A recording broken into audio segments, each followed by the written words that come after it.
The Paul is flying on top of that mountain tonight. We saw the top of it last year, didn't quite get there. Tonight, we took that next step. It was really the only thing we hadn't done in the last 8 years, and we got it done.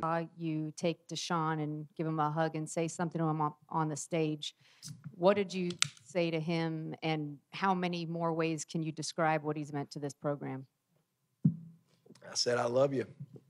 I said, man, this is what you came here to do, and so proud of you. We did it. We did it. It's what we set out to do, and you know, it's been mission critical, man. If it ain't mission critical, we ain't interested. And we've kept it that way, you know, all the way. And this guy has just been so easy to coach.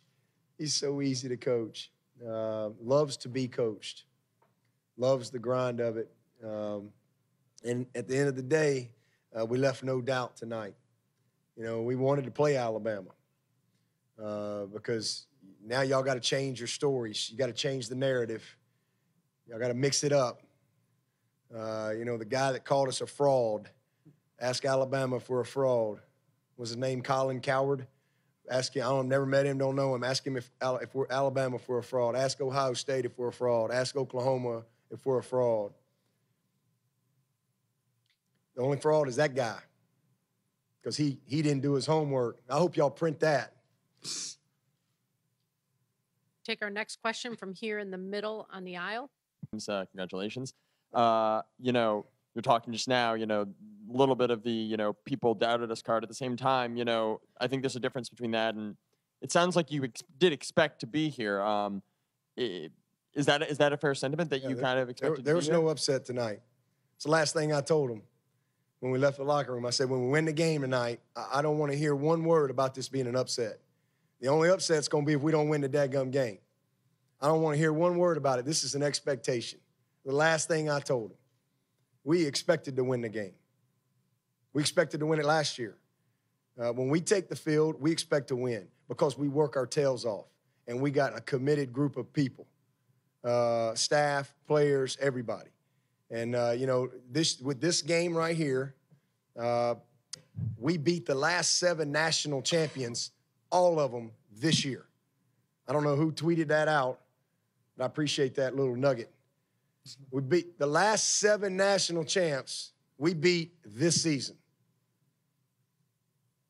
So, absolutely, we expected it. And one of the questions right before the game was, how are you going to block these guys? Like we're chopped liver. I get so tired of that stuff. I really do. So, yes, we absolutely expected to win the game with full respect to the University of Alabama because they are incredible. I mean, just incredible what they've done. And they'll be back. Heck, they'll probably be right back next year. Nick's going to buy my dinner this year, though. But I guarantee you they'll be right back next year. And hopefully we'll have a chance to have a rubber match. Love it, nothing more.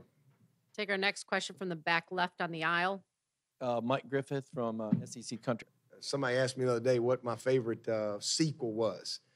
And I said, Rocky. You know, the first one was kind of a draw. The draw goes to the champ. But the second one, you know, they were both kind of, and right at the last second, Rocky gets up.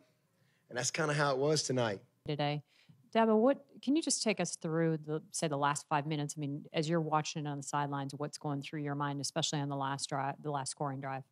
I'm just trying to help them have the right play call, manage the game, manage the clock, squeeze as much time as we could. And once we got in field goal range, you know, but we were playing to win. I'm putting it in number 4's hands, and we would have kicked the field goal if we'd had to right there on that last play. If we'd have just had a couple seconds, we would have kicked it and gone to overtime. But we were playing to win and making sure that we had the right call. The staff did a great job. Tony Elliott and Jeff Scott, they just did a phenomenal job. And Tony, it's amazing how really we all work together. But those two guys did a great job. And the last call, you know, Jeff was adamant about it. He was adamant about the call. And we got man coverage like we needed to get right there. They did a great job setting the route up, and Renfrow popped loose, and D-Dub delivered the ball, and it was an unbelievable moment. We thought I wasn't sure if it was over, and then I saw 1 second. And again, literally yesterday, we ended our walk-through practice yesterday. We practiced like right across the street. I mean, right next to the stadium at the Bucs facility. And as we finished practice yesterday, and I called him up, and the last thing, we always finish with our victory formation. And I said, tomorrow night in that stadium is how we're going to end the game. And I didn't think we were going to get a chance to do that when we surprised onside and got it. So then they tell us that we got to take a knee, but it was just meant to be. It really was. And, what a way to win a national championship, to be able to go out on the field with 1 second and take a knee. To see this guy get one more snap, just special. Last question for Coach over here on the aisle. Debo, Mike Rada, WBMA Birmingham. Saw her after the game, probably about 30 minutes after the game. She was still crying, tears of joy. Who's happier, your mom or you? Oh, man. Everybody's happy. Everybody's happy. My mom is a special lady.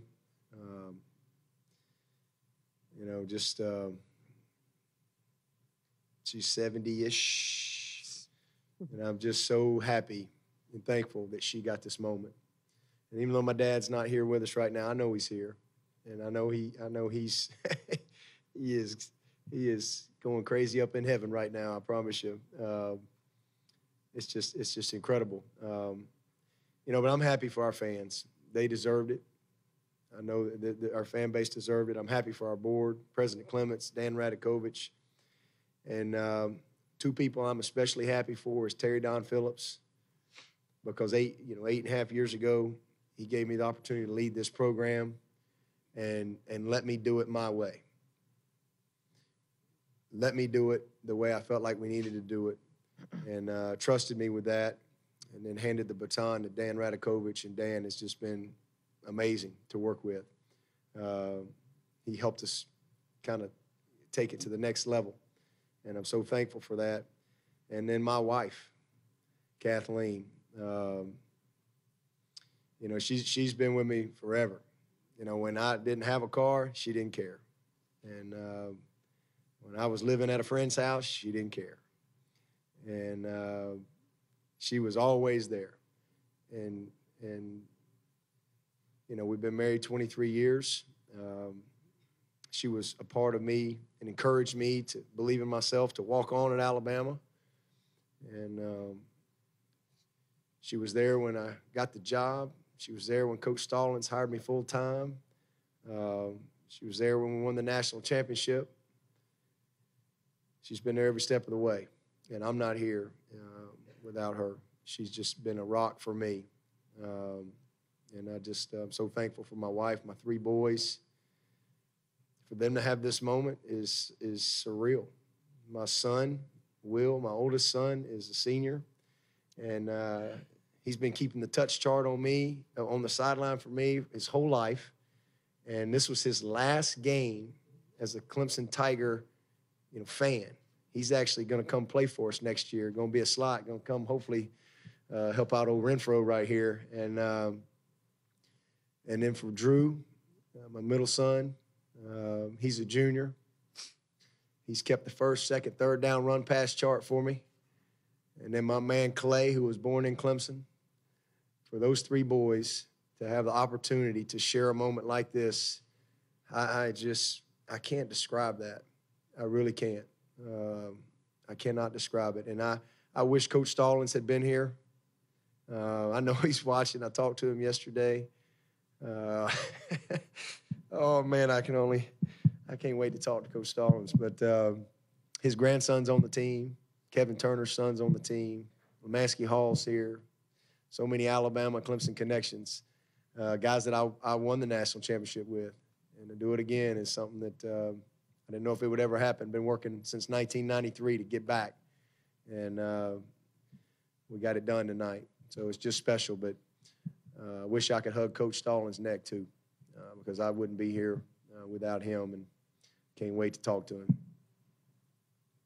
Coach, thanks so much. We're going to let you head Thank you. back to the locker room. Thank you. Let's open it. We're going to now take questions for the players. Again, if you could give us your name and affiliation and let us know who the questions are for. We're going to start in the very front row down here on our left. Hi, Rick Bonnell, Charlotte Observer. Hunter, can you talk about where you were when you took the leap of faith? Right. Hunter, can you talk about the leap of faith that you took coming out of Myrtle Beach Yes, sir. to go ahead and walk on